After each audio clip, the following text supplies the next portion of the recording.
Donc ça devrait être la dernière vidéo explicative sur le fonctionnement d'une partie de Kingdom Death. Alors, on en était à la phase de développement. Donc on va prendre, pour l'instant on n'a que la pile de lanterne. Alors la pile de lanterne, elle nous propose 4 choix. Alors, on peut dépenser un point d'effort, un os, un organe, une peau, en fait, pour piocher 2 innovations dans le deck d'innovation. Je ne l'ai pas mis là, hein.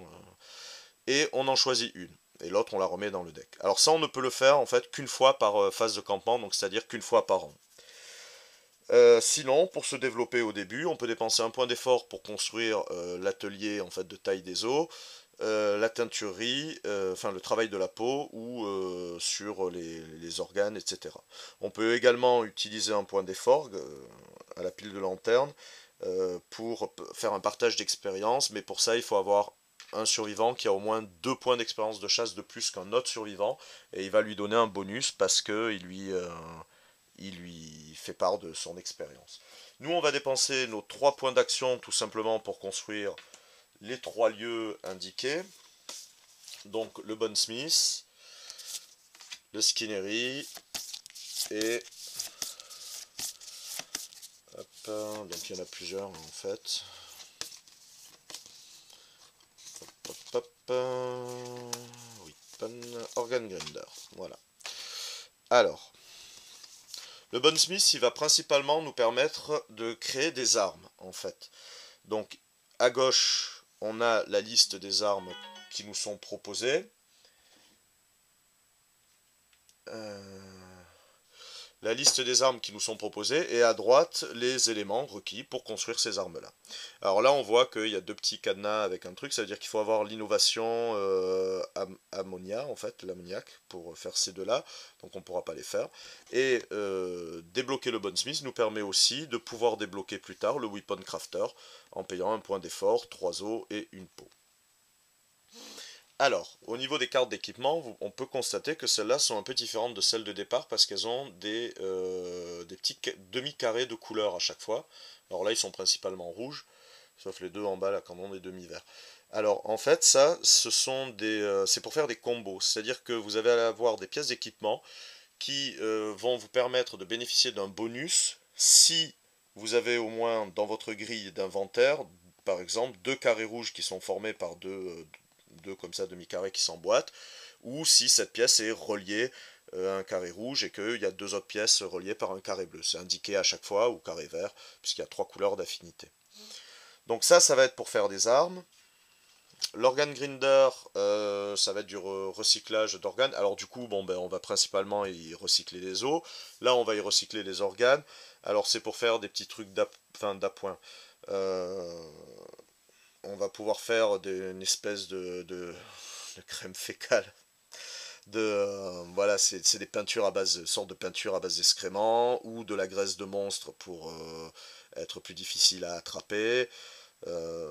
Créer aussi une petite pierre de chance, de l'acanthus séché si on trouve de l'acanthus fraîche. L'acanthus c'est une plante médicinale.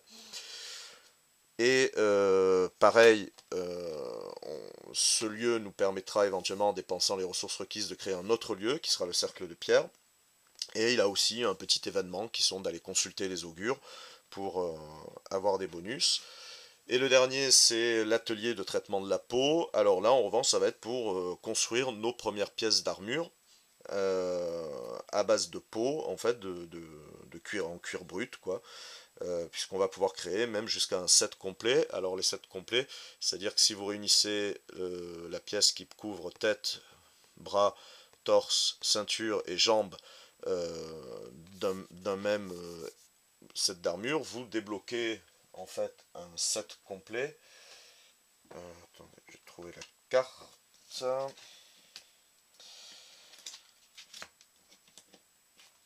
Par exemple, le set Rowhide Armor, armure de cuir brut, et qui vous donne un bonus du coup. Voilà, un bonus en plus des éléments de protection de l'armure. Donc vous noterez que là aussi on a des petits carrés, en fait, des petits codes de couleurs.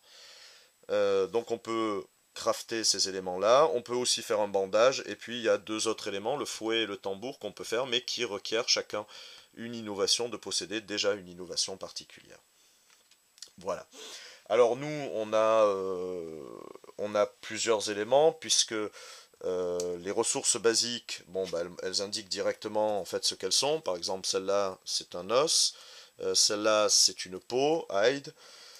Il y en a d'autres, celles qui sont propres, par exemple, au monstre qu'on a chassé. Le Grit Cat Bone, c'est un os, mais il va y avoir certains éléments qu'on pourra construire par la suite, quand on aura débloqué un peu plus, qui vont requérir pas seulement un os, mais qui vont requérir que ce soit un Grit Cat Bone, en revanche.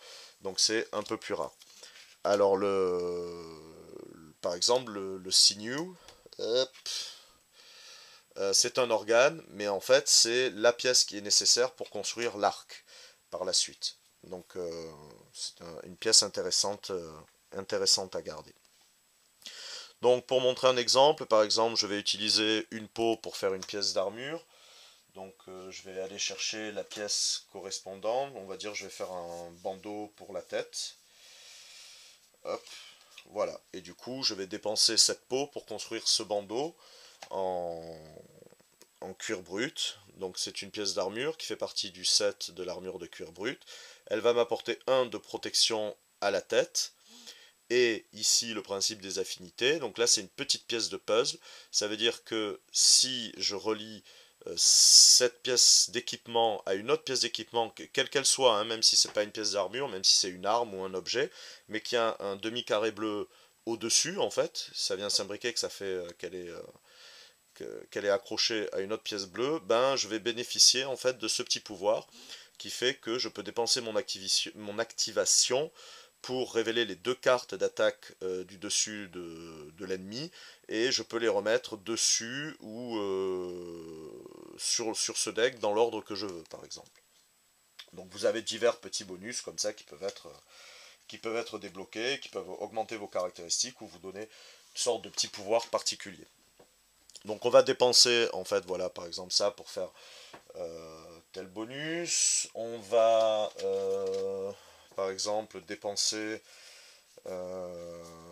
un os on va dire en allant sur le Bonesmith.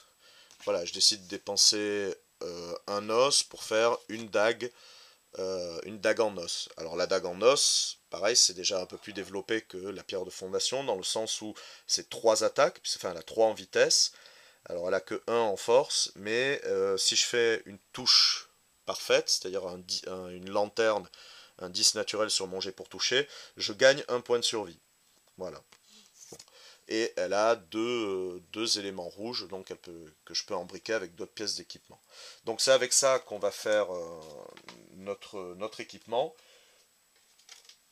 Et une fois qu'on a fait ça, donc c'est la phase de développement. Une fois qu'on a fait cette phase de développement, eh ben, on va déséquiper, si je puis dire, nos survivants qui étaient partis, qui sont revenus du combat. On va rééquiper, notamment, enfin le plus souvent avec notamment des nouvelles pièces d'équipement qu'on viendra de faire, on va rééquiper 4 survivants. Alors ça peut être les mêmes s'ils ont la possibilité. Nous là en l'occurrence ça ne serait pas les mêmes puisque Anaël est obligée de passer sa prochaine phase de chasse, c'est-à-dire qu'elle ne peut pas faire partie des prochains survivants qui vont repartir. Mais on peut rééquiper, on peut jouer toujours avec les mêmes quand ça nous est permis, les mêmes survivants.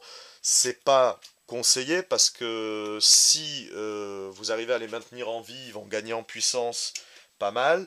Et puis vous allez tomber de toute façon à un moment ou un autre contre une némésis ou un événement qui va vous en dézinguer, des fois de façon particulièrement injuste, qui va vous en dézinguer un ou plusieurs et vous risquez de voir en fait votre super équipe mourir d'un coup ou être amputé d'une partie de ses membres. Autant, et quand je dis amputé d'une partie de ses membres, c'est autant en tant que personne que d'un sens littéral qui se voient eux-mêmes amputés.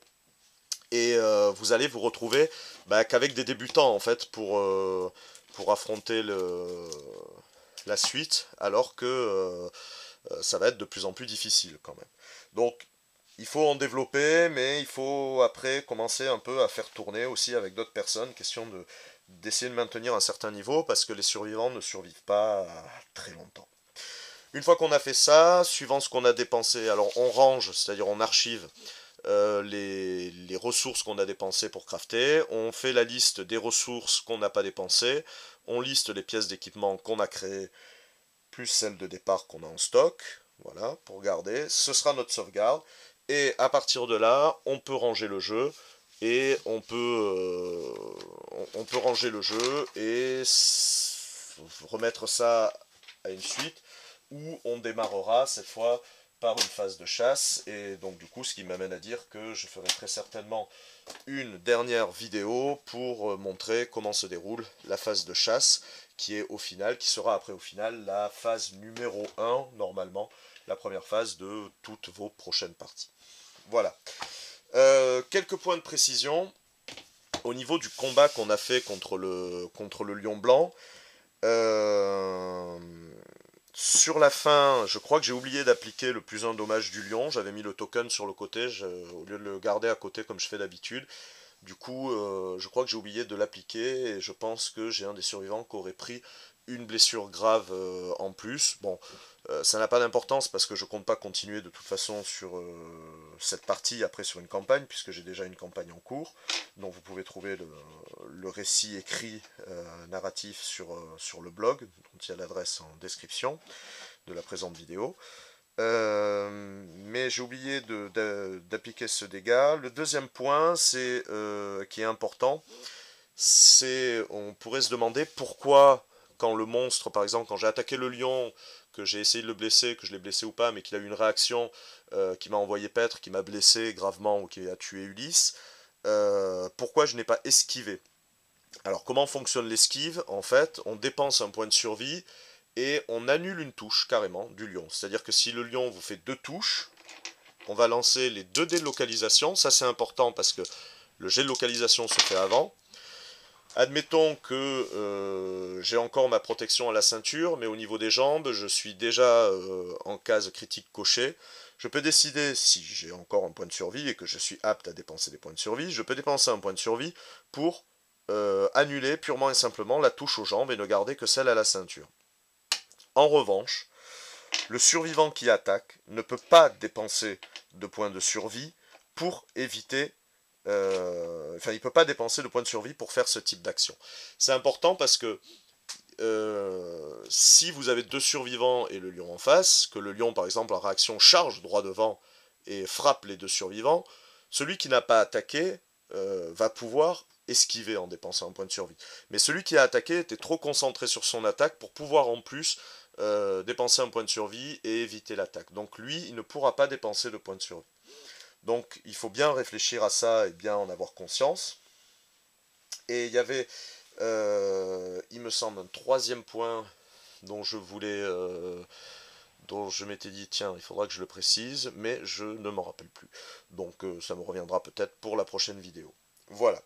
Si vous avez des questions, n'hésitez pas à les poster en commentaire. Si vous avez relevé des erreurs, alors j'ai essayé d'être scrupuleux, de bien suivre le livre pour pas faire d'erreurs, parce qu'il y a des fois, c'est vrai qu'on connaît bien les règles, mais en jouant et dans le déroulé, on fait quand même des erreurs. N'hésitez pas à me les signaler. Si vous avez des questions en revanche sur l'interprétation, sur des points particuliers, etc., n'hésitez pas non plus à les demander. Et je mettrai dans la description de la vidéo l'adresse de la page d'un groupe Facebook français, sorte de petit groupe français officiel sur Kingdom Death, où vous trouverez notamment des FAQ et tout plein d'éléments et de renseignements sur le jeu. Voilà, j'espère que ces quelques vidéos, en tout cas, vous auront un peu plus éclairé sur le fonctionnement du jeu, sachant que là, c'est vraiment la partie de démarrage, donc il n'y a pas grand-chose, en fait, vraiment, mais ça monte en tension et en histoire après de plus en plus. Surtout que j'ai fait exprès de passer outre tout l'événement, enfin au maximum tout ce qui est le narratif, notamment avant le combat contre le lion blanc dans le prologue, on a en fait plusieurs pages de livres qui sont entièrement consacrées à l'immersion, à la présentation de l'univers, une présentation très brute, mais à la mise en place de la campagne sur l'élément narratif. Donc tout ça sont des choses que j'essaye de ne pas vous dévoiler, parce que ce serait vous spoiler un petit peu le plaisir de la découverte. Là, c'était vraiment purement sur les mécaniques. Voilà, je vous remercie de m'avoir suivi, et à bientôt j'espère.